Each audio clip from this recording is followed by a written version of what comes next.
Now, it should come as no surprise that I am a little bit of a Pac-Man fan, but that isn't just because of the Maze games, although I do like those titles and appreciate them a lot, but mostly because of his endeavors outside of the maze, mainly the 3D platformers. To be even more specific, the Pac-Man World games. These games, as well as some of his other titles, have struck a chord with not just me, but a lot of other people as well, which is why I'm really irritated at the gaming community's notion that anything outside of the original maze shouldn't exist, and that Pac-Man doing anything that isn't confined to a maze is absolutely forbidden, and that Pac-Man World 4 couldn't happen in this day and age because it wouldn't sell, which is complete bullshit, by the way. This whole thing where, oh, we're making Pac-Man platformers? Ugh, get out of here, these Pac-Man platformers. Not only is it generic design, it's lazy design. And for Pac-Man, I mean, like how is Pac-Man this? Well, that's easy, because this isn't Pac-Man. I should also mention that I do not like the current state of the Pac-Man series, considering how it's now just boiled down to nostalgia pandering, rehashes, and extremely mediocre mobile games. When Toru Iwatani made the first Pac-Man game, he set out to make something that stood out. Something with personality and character, which is ironic since nowadays the series has become nothing but lifeless mobile cash grabs and obnoxious advertisements for Red Bull. This series could be so much more. In fact, the series was so much more in the past. We used to get fun, inventive games that expanded off of Pac-Man as a character. But no, you say, Pac-Man shouldn't try to be anything special. This series shouldn't be anything more than just a yellow circle collecting dots and a neon maze. How dare anyone wants the series to be more than what it originally was in the arcade? Even though this franchise played a part in influencing the side-scrolling platforming genre in the 80s. Now, you may hear me say this and think, what? What is this loony going on about? Well, time for a little history. Now, you may recall a little game that came out in 1985. Nothing particularly special. It's only one of the most influential games of all time, one that helped to usher an interest into the gaming industry in the US, saving it from becoming irrelevant, and set standards for years to come, and even to this day is still recognized as an important piece of gaming history.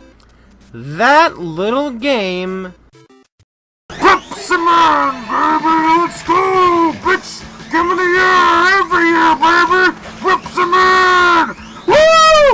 Game of the year, every year! Pepsi-Man! Woo! Pepsi-Man, baby, let's... That little game being Super Mario Brothers. Now you may be wondering, what the hell does this have to do with anything I'm talking about? Well, about a year earlier, in 1984, Pac-Land came out in the arcades, a side-scrolling platformer featuring who else but Pac-Man.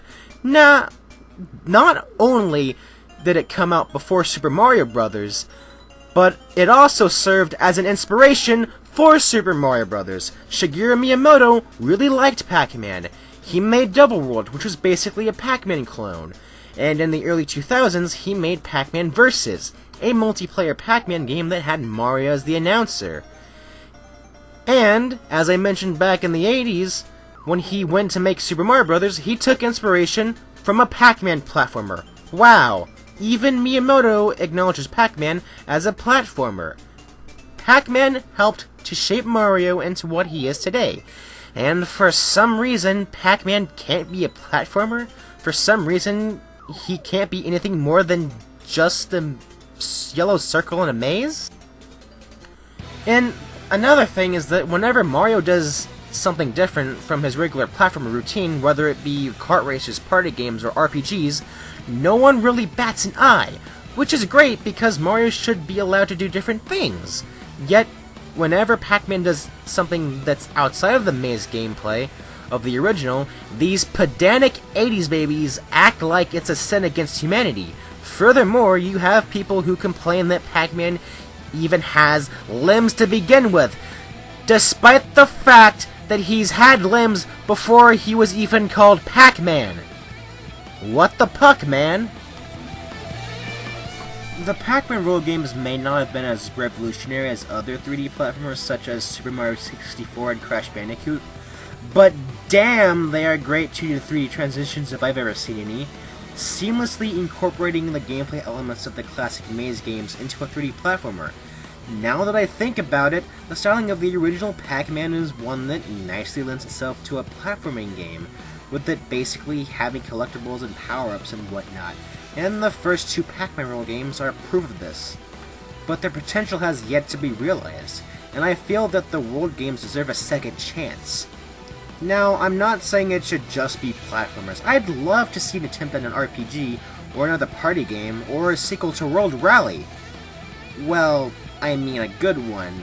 Hell, I wouldn't mind more maze games as long as they experiment or build off the maze formula, like what games like Arrangement, Mania, Maze Madness, and Adventures in Time did. Unfortunately, this series lately has been nothing but mediocre mobile titles and remakes or remixes of the original game that get old real quick. The current state of the series is honestly depressing, and I do feel the blame goes towards the Bandai Namco merger that happened in the late 2000s. But the gaming community's hostility towards Pac-Man doing anything remotely different doesn't really help. Thankfully, many other Pac-Man fans are starting to become more vocal about the current state of the series and are showing support for the series to return to form. Anyways, I guess is all I have to say. However, while this rant was made against the mentalities made towards Pac-Man, I did barely scratch the surface of my issues with Bandai Namco. And since I did touch upon that a little bit in this video, then consider this a little gateway towards my next rant, centered around my issues with Bandai Namco and how they have treated their IPs. Anyways, that's all I have to say for now. I'll see you all later.